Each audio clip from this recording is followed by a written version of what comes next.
Hi,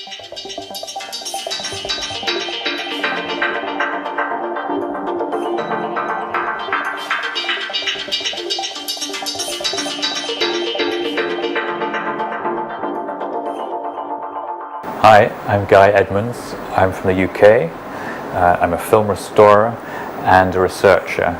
I'm currently working at the University of Plymouth on a research program called Cognovo, but I also have a lot of experience as a freelance film restorer, and that's why I'm here today to come to the Cinematheque in the ID Film Centre and to exchange knowledge about techniques of film restoration. My first job in the film restoration business, or it's a kind of a culture, that was in London at a place called the Cinema Museum, and that was back in the late 90s. I worked there for about 5 years, and then I decided to do a master's in film preservation. And for that I went to Amsterdam in Holland, and so that was a kind of 18-month study. And after that I became a professional film restorer, and I worked at the Film Institute in Amsterdam. I worked there for 5 years, and then I became a freelance restorer, working for different clients throughout Europe.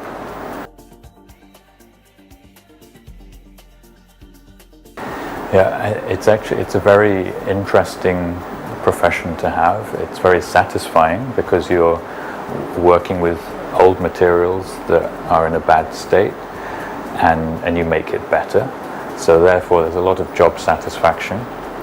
It's challenging in quite an interesting way. You have to think both in kind of theoretical terms, but also you have to do things. So there's a nice mix of theoretical and practical functions, which make it a very satisfying job. You also have to take ethical considerations into account. So as a restorer, you don't want to make a restoration which disregards the fact that the film is a historical object. You don't want to make it look better than new, because then when people look at it, they won't have that sense that they are looking at something which is from the past. So you have to strike a balance, and that's the responsibility of the restorer, and that's also the creative decision that you make. And every restorer makes a slightly different decision, but we all talk to each other and decide generally that you tend to make a sort of a conservative approach to restoration. You don't want to, like I said, make something which looks like it was made yesterday when it was actually made in 1930 or 1950. So when I worked in Amsterdam, I worked on about 250 films in a great variety. The oldest would have been from 1900, and the newest from the 1990s. So really a big variety: silent films and sound films, documentaries, feature films, narrative films, also experimental films and amateur films.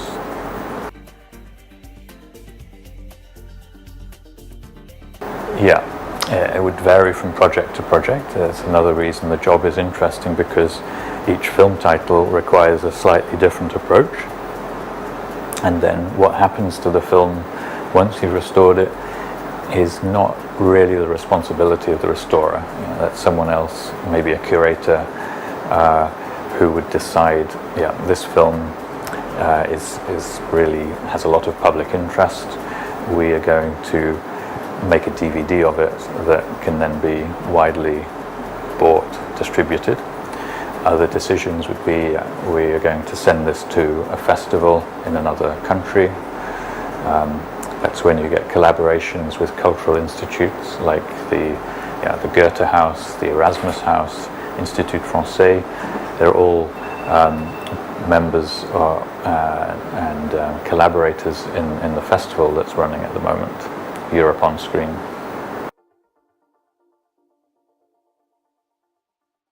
Well, yeah, I guess most film restorers really love the material of film. So the fact that now we have moved into a world where production is nearly all digital is something which is certainly an issue. But actually, for someone who loves film restoration is a good place to be, because you still get to work with it every day. And yeah, you get to make the best of both worlds. There's loads of advantages to digital, and it's very exciting, all the different interventions that you can make in a digital restoration. So that's actually, it's greatly added to the techniques that we have available for restoration.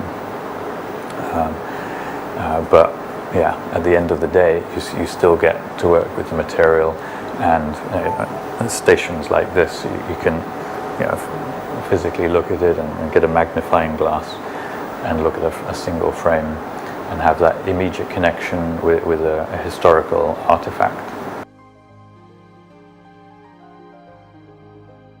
Again, it varies very much from case to case.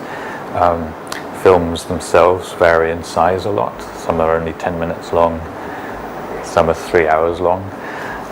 I've never worked on a film that long. It's possible. So yeah, it's a very hard question to answer. Also, the film, which is very short, may need a great deal of attention, and it could actually take longer than a feature film. Often we work on multiple films at one time, because it's not just a solo activity. You, as a restorer, you look at the material, you make a decision about how this is the best way forward, what is the workflow of this restoration going to be. And then you call in other specialist people, you work with a film laboratory probably, and you ask them to be involved in various parts of the work. So in that sense, it's good to have a couple or a number of different titles in process at one point, because you can work on one film while another one is at another stage of restoration.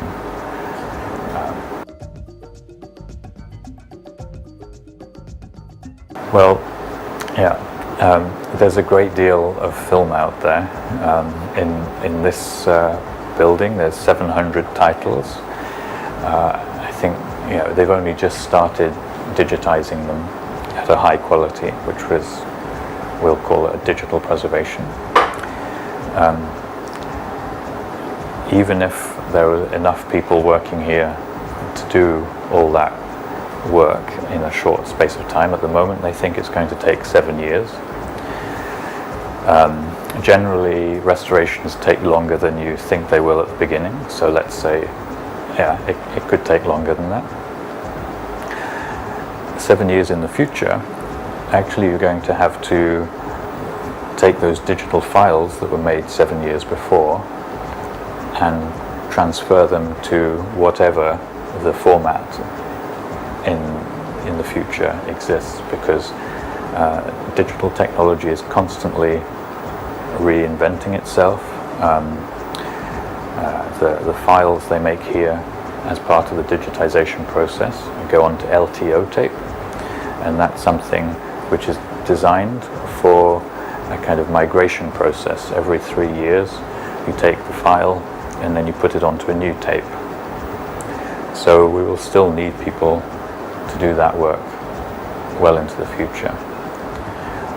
And also, as restoration techniques evolve, sometimes someone invents a new technique which is very much better than something that's been used before, which makes it worth going back to the original and doing the work again.